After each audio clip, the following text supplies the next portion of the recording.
Cités, mais pas encore inquiétés, les ministres en charge de la Justice et des Finances, Laurent Esso et Paul Motazé savent désormais la décision prise par le chef de l'État les concernant.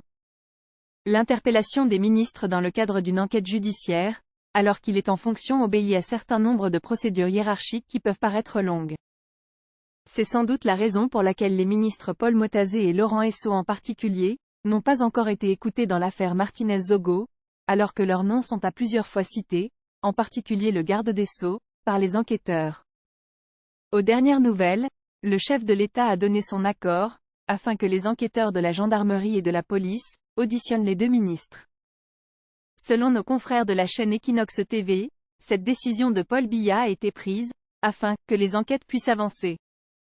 Nos confrères affirment également que le colonel Etoundi est passé aux aveux et a corroboré les faits dont disposaient les enquêteurs. Amougou Bellinga et Motazé pistés par une redoutable organisation, Panafricain Finance. Au menu de la cabale se trouvent les transactions d'achat de la chaîne de télévision Télésud par Jean-Pierre Amougou Bellinga, des achats des appartements et un paiement effectué par la pairie de l'ambassade du Cameroun en France à l'ordre de Carpa au bénéfice de la chaîne de télévision Vision 4 d'un montant de 1 878 171,89 €. Tracfin de manière littérale ces traitements du renseignement et actions contre le circuit clandestin financier, placé sous le ministère de l'Économie, des Finances et de la Souveraineté industrielle et numérique en France. Sur le plan européen, Tracfin est impliqué au sein de différents groupes de travail spécifiques et fait partie de la Financial Intelligence Units Platform. Que peut Tracfin contre les circuits financiers clandestins?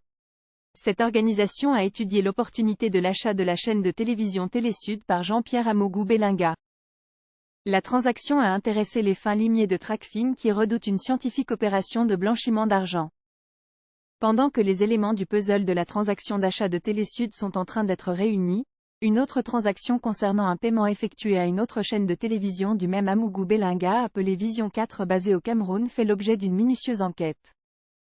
Tracfin se demande quelle est la prestation fournie par Vision 4 pour se faire payer par la pairie de l'ambassade du Cameroun en France. La question est celle de savoir si les transactions financières d'achat de Télésud obéissent aux normes.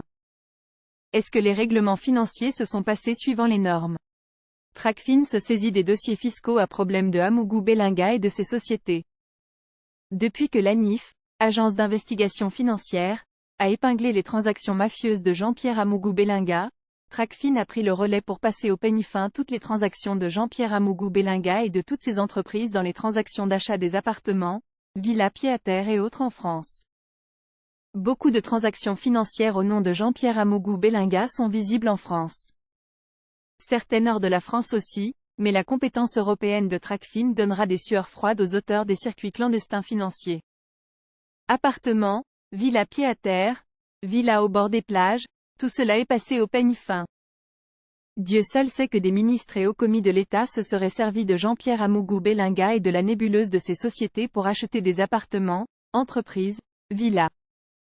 D'ailleurs les mauvaises langues disent que Télésud appartiendrait en réalité à une pompe du régime camerounais en poste à Yaoundé, confirmation d'une opération opaque révélant des circuits financiers clandestins.